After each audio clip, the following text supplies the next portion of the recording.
வரேன் சார் உங்கள்கிட்ட. அவர் முடிச்சோடனே உங்கள்கிட்ட தான் வரேன். திரு பீட்டர் இருக்க முடியாது. அதாவது நீங்க தனியார் பள்ளி மாதிரியே அரசாங்க பள்ளிகளுக்கு கொடுங்கன்னு தானே சொல்லுவாங்க. சரி, அதாவது எனக்கு தங்கை தமிழிசை சொல்றதை கேட்டுட்டு ரொம்ப ஆச்சரியமாக இருக்கிறது. அதாவது தமிழ்நாட்டினுடைய ஒரு நீண்ட நெடிய அரசியல் வரலாற்றை அவர்கள் அவர் தந்தையார் மூலமாக ஒரு 50 ஆண்டுகள் பார்க்கக்கூடிய வாய்ப்பினை அவர்கள் பெற்றிருக்கிறார். நான் என்ன சொல்றேன், எங்களை தமிழ்நாட்டை ஒன்றிய அரசு இன்னைக்கு பாஜக அரசினுடைய பார்வையில முன்னேற்றணும்னு சொல்றீங்களே, எங்க முன்னேற்றத்துல எங்கே குறைவு இருக்கிறதுன்னு முதல்ல சொல்லுங்க. நீங்க ஆளுகிற மாநிலங்கள் தொடர்ந்து பாஜக, அது நம்முடைய பிரதமர் சொல்றார் அல்லவா, டபுள் இன்ஜின் சர்க்கார். இந்த டபுள் இன்ஜின் சர்க்கார் ஆளுகிற மாநிலங்கள் தொடர்ந்து ஆளுகிற மாநிலங்களை நீங்க எடுத்துக்கொள்ளுங்க. தமிழ்நாட்டையும் எடுத்துக்கொள்ளுங்க. நான் தமிழ்நாட்டை இதை பெருந்தலைவர் காமராஜர் காலத்திலிருந்து நான் தொடர்ச்சியாக பார்க்கிறேன். இதுல திமுக அதிமுக அது மாதிரிலாம் நான் பார்க்கல. தொடர்ந்து நாங்கள் இன்னைக்கு உங்களுடைய புள்ளி விவரங்கள் என்ன பேசுகின்றன? நீங்க சொல்றீங்களா 10 ஆண்டுகள் கழித்து என் தமிழ் குழந்தைகளை பார்த்து நான் வேதனைப்படுகிறேன்னு சொல்றீங்களா? Now we are ahead than the BJP ruled states by 30 years. பாஜக ஆளுகிற மாநிலங்களை விட 30 ஆண்டுகள் முன்னால நாங்க நிக்கிறோம். அதாவது இப்ப கிராஸ் என்ரோல்மெண்ட் ரேஷியோ என்ன, ஹையர் எஜுகேஷன் ரேஷியோ என்ன, உங்களுடைய புதிய கல்விக் கொள்கை என்ன சொல்லுகிறது? 2035 உயர்நிலை கல்வியை முடித்துட்டு மேல்நிலை கல்விக்கு போறவங்களை 100க்கு 35 விழுக்காடாக உயர்த்துவதுதான் புதிய கல்விக் கொள்கையினுடைய நோக்கம். ஆனா நாங்க ஆல்ரெடி 55 விழுக்காடை கடந்தாச்சு. அப்போ எதை எங்களுக்கு சொல்லிக் கொடுக்க போறீங்க? என்ரோல்மெண்ட் ரேஷியோவாக இருக்கட்டும், நீங்க டிராப் அவுட்ஸ் இல்ல, நீங்க மாணவருடைய உடல்நலம் எடுத்துக்கங்க, பள்ளிக்கூடங்கள்ல இருக்கிற இன்ஃப்ராஸ்ட்ரக்சர் எடுத்துக்கங்க, உயர்நிலை கல்வி நிறுவனங்கள் எடுத்துக்கொள்ளுங்கள், சிறந்த பல்கலைக்கழகங்கள் எடுத்துக்கொள்ளுங்கள், சர்வதேச தரத்திலே நடத்தப்படுகின்ற கல்வியை எடுத்துக்கொள்ளுங்கள். எல்லாவற்றையும் ஸ்டாண்ட் ஃபர்ஸ்ட். கேட்டு பதில் சொல்லுங்க. பேசிக்கலி நீங்க பேசிக் இல்ல அதாவது சமஸ்கரா சிக்ஷா ஸ்கீம் வேற, பிஎம் ஸ்ரீ ஸ்கீம் வேற கிடையாது. நீங்க என்னன்னா இல்ல நான் என்ன சொல்றேன், சமஸ்கரா சிக்ஷா ஸ்கீம் 2018-19 ஆரம்பிக்கப்பட்ட ஸ்கீம். நீங்க சொல்ற இந்த பிஎம் ஸ்ரீ ஸ்கீம் 2023-24 ஆரம்பிக்கப்பட்ட ஸ்கீம். அதுக்கு போட்ட திட்டம் வேற, இதுக்கு போட்ட நிதி ஒதுக்கீடு வேற. 3 கட்டமா பணம் வாங்கி இருக்கீங்க. 2020 எப்படி வாங்குனீங்க? 24 ஸ்கீமுக்கு முன்னாடியே வாங்கிட்டீங்களா?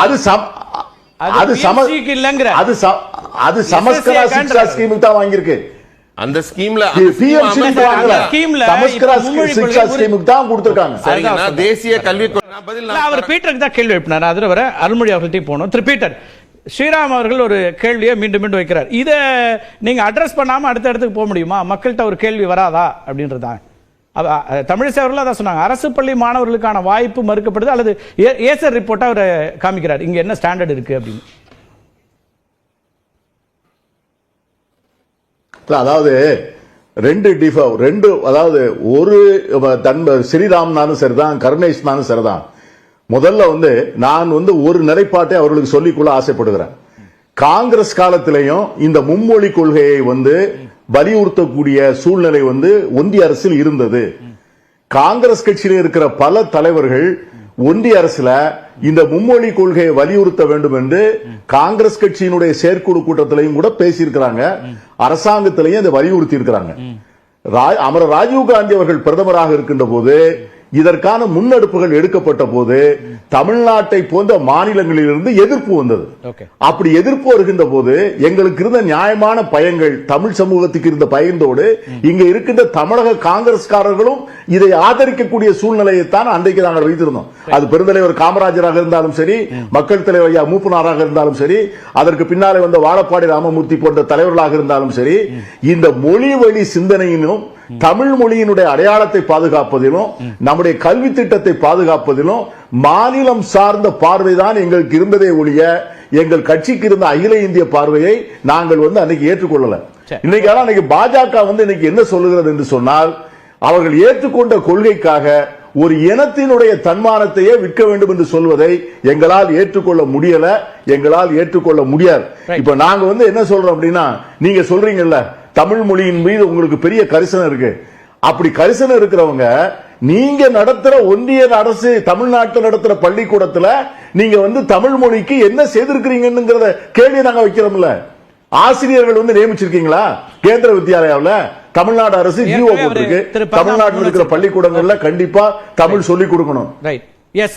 அந்த கேள்வி அதைத்தானே நாங்க அதை கேட்கிறோம். ரெண்டாவது நான் இதை முடிச்சிருவேன். நான் இத நான் மொழி சார்ந்த பிரச்சனையாக பார்க்கல கார்த்திகை செல்வன். இது தமிழ் இருமொழி கொள்கை, மும்மொழி கொள்கை, தமிழ், இந்தி, சான்ஸ்கிரிட் இதெல்லாம் கிடையாது. பிரதமர் டெல்லி தேர்தல் முடிஞ்சோடனே என்ன சொன்னார்னா, people will support only the governments that delivered.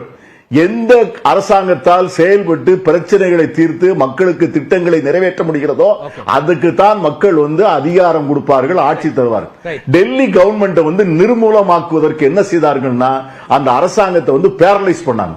அந்த கவர்னரை வச்சு அதை டீஸ்டபிளைஸ் பண்ணி ஃபண்ட்ஸுக்கு சோக் பண்ணி அந்த கவர்மெண்ட்டை செயல்பட விடாமல் தடுத்தாங்க. பிஎம்சி ஸ்கீம் ஆரம்பிச்சு 2 வருஷம் ஆச்சு. இந்த சர்வ சிக்ஷா அபியான் அதற்கு பிறகு இந்த ஸ்கீம் ஆரம்பிச்சு தொடர்ந்து நடந்து கொண்டிருக்கிறது.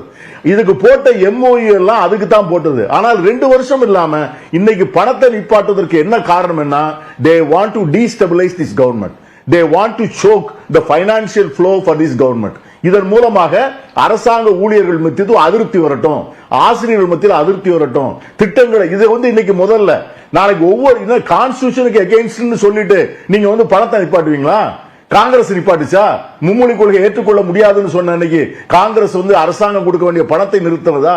நாளைக்கு எலக்ட்ரிசிட்டிக்குள்ள பணம் கொடுக்க மாட்டோம், உள்துறைக்கு காவல் மேம்பாட்டுக்கான பணம் தர மாட்டோம், ஹெல்த்துக்கு பணம் தர மாட்டோம், எனக்கு வரி போடுற அதிகாரமும் இல்ல. அப்ப என்ன நினைக்கிறீங்க? இந்த வரக்கூடிய சட்டமன்ற தேர்தலுக்குள்ள எங்களுடைய ஆல் பைனான்சியல் ஃப்ளோவை க்ளோஸ் பண்ணணும்னு நினைக்கிறீங்க. அதன் முதல் கட்டம் இதை அனுமதிக்கவே முடியாது.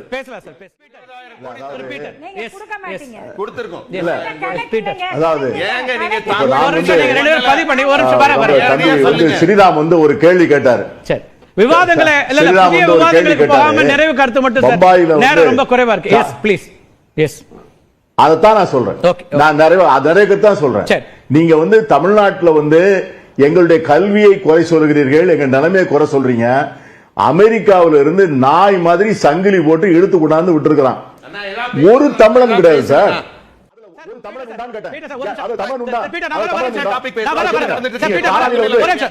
நீங்க தவறா புரிஞ்சிட்டு பேசுறீங்க கணேஷ். அவர் ஸ்ரீராம் கேட்டதுக்கான பதில் அவர் சொல்றாரு. அவர் என்ன சொல்றாருன்னா, வந்தது எல்லாரும் குஜராத்திகளும் அல்லது மற்ற மாநிலங்கள் தமிழ்நாட்டில இருந்து யாராவது வந்தாங்களான்னு கேக்குறாரு. அவர் வேலை பார்க்கறத பத்தி சொன்னாரு. நீங்க கூட பேசினா நம்ம எப்படி ஒரு நல்ல விவாதம் போயிட்டு இருக்கு. கடைசி நிறைவு கருத்து, புதிய விவாதங்கள் போனா ரிப்பீட்டர். எஸ் நிறைவு செய்யுங்க. எஸ் அதான் நான் என்ன சொல்றேன், நீங்க தமிழ் மொழிக்கு பணம் ஒதுக்கணும்னு சொல்றீங்களா? நீங்க தமிழ்நாட்டில் இருக்கிற கேந்திர வித்யாலயாவில் எதெல்லாம் கம்பல்சரி லாங்குவேஜ்?